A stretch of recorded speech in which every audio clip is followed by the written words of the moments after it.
accent. I said, well, that's fiber. He thought I said paper. And he said, Piper, get out. I don't sell Piper suitcases, get out.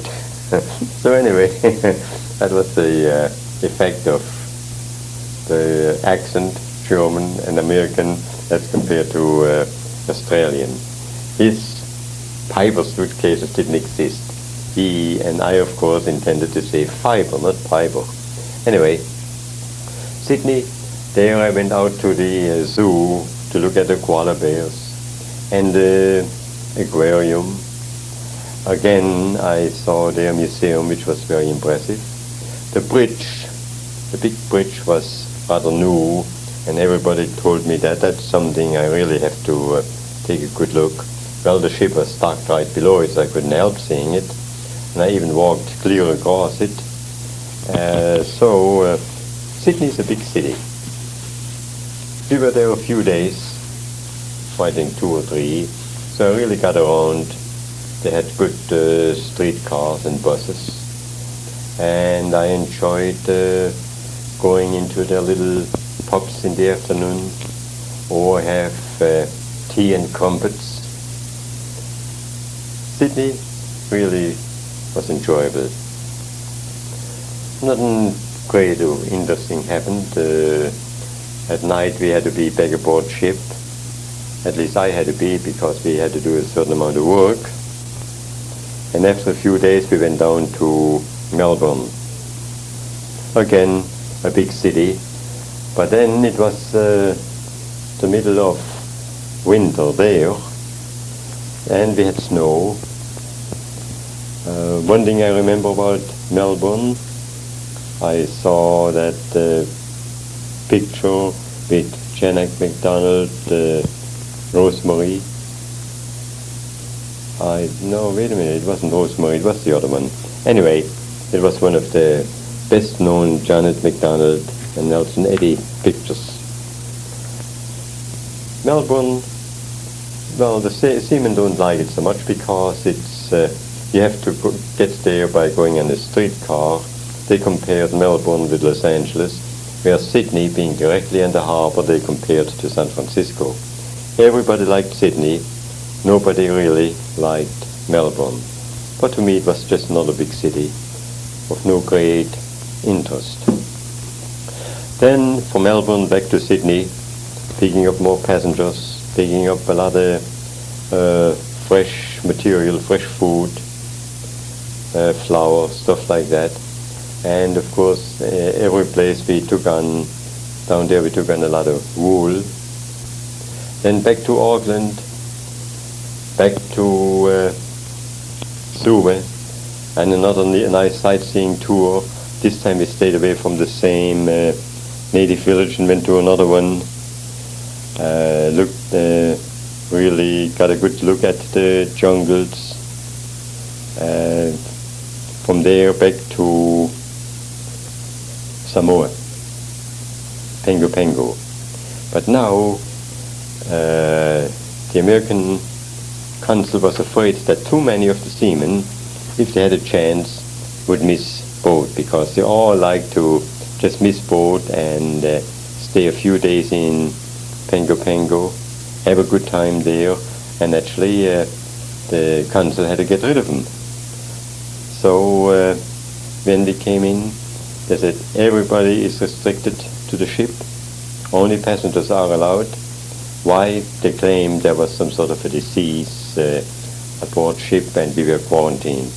I don't believe it was correct, because the passengers were allowed to go, but anyway, there I saw Pengo through the porthole. Or we could jump off the deck into the water and swim around there, but we were not allowed to go ashore, and I don't believe nobody did, although they claim some of them swam ashore.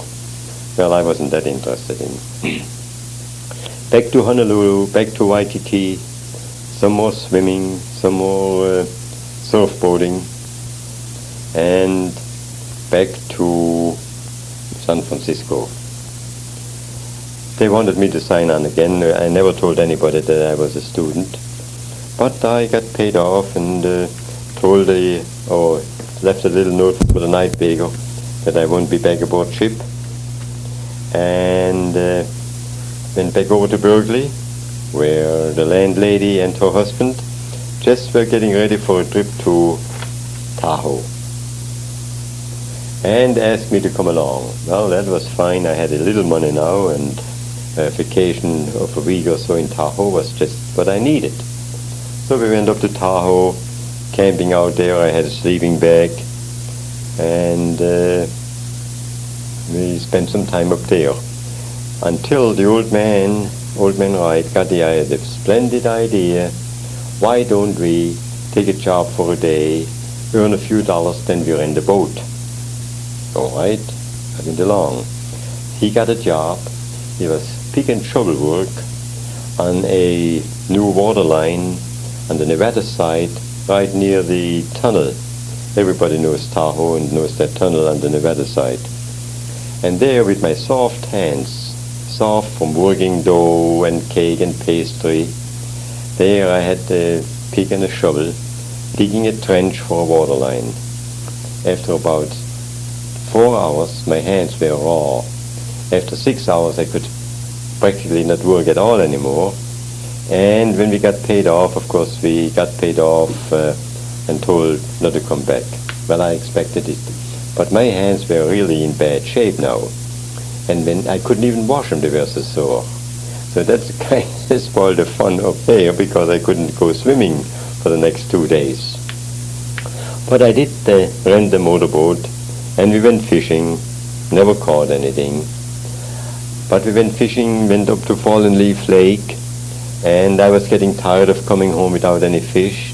So I showed the old man how to catch fish by hand. I still knew that from home. And there he saw me getting into the stream, reaching under the rocks, and ended up with a few fish. It was a lot of fun. Then back again. I don't believe there was anything else that summer. Back again to Berkeley, registering and starting the sophomore year. That was the end, fall of 35 now. And school started, and that's when I met a girl I knew for many years after that. She was a sweet girl. But also her parents were from Boston area, typical what is referred to as WASP. And of course I was a foreigner, heavy accent. Even though I got along very nicely with them, I could always feel that they didn't very much care to have me go around with their daughter. Well, I didn't pay too much attention. We kept seeing each other, went around, and she was good company. Of course, all that time, I still kept company with my Swedish friends in San Francisco. And every time a holiday came along, I would tend to be over there. I used to take my sitter over there, entertain them. I enjoyed the Swedish smorgasbord, which we always had over there. So again, for social life, I started to learn about typical American dating and still the European entertainment, which generally consisted of quite a bit of drinking and good eating. In my spare time, when I didn't have a date, I would still visit the museums. Naturally, study took a lot of my time. I had to work pretty hard. My limited knowledge of English made it rather difficult in many cases. Many a time I misinterpreted a question and worked out a problem the wrong way.